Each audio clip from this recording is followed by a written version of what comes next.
मागे मागे रे.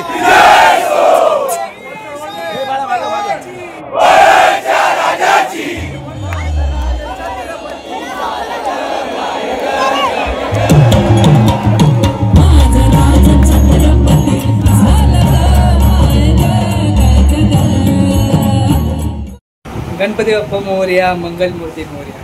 पुन्हा एकदा स्वागत आहे आपलं नवीन एका ब्लॉगमध्ये.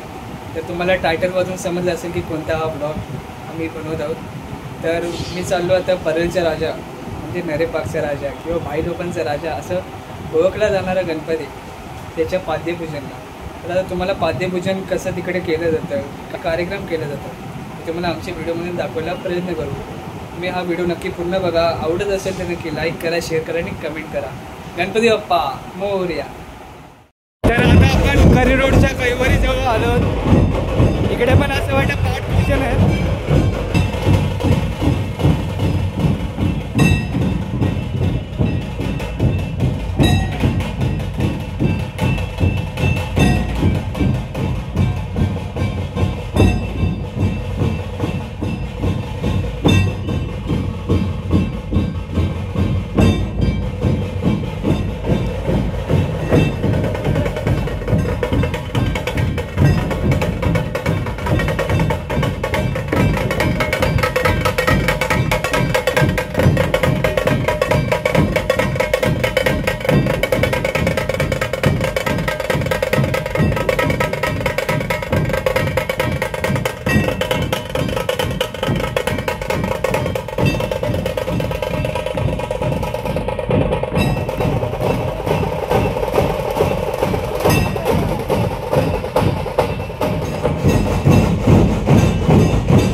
बघितलंच असेल की आपण करियोडच्या कैवारीजवळ म्हणजे करियोडलाच होतो.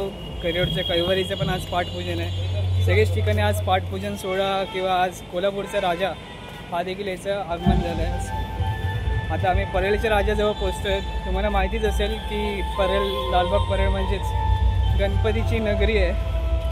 इकडे सगळे गणपती वगैरे, मानाचे गणपती किंवा मोठमोठे गणपती असे असतात. दुसरीकडे म्हणजे खेतवाडीला पण देखील असतात. तर आपण परळला पोचू आता.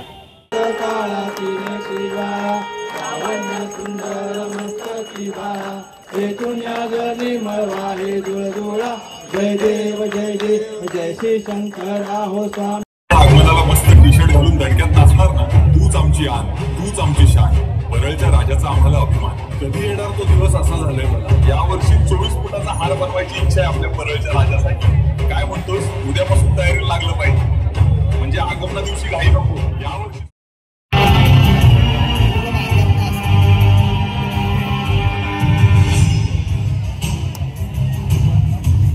ही आयडिया भारी लावलीस.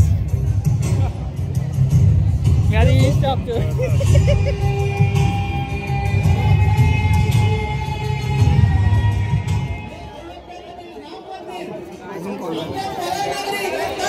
इकडं काय ते शाबाश.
त्यासोबत ज्यांचं मन करेल नाचायचं त्यांनी मनसोक्त आज नाचून घ्यायचंय. काय बोलता? चला तर मग.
देवी आहे 3.5 शक्तिपीठाची, त्यांचं गोंधळ आता आपण घालायला जाणार आहे.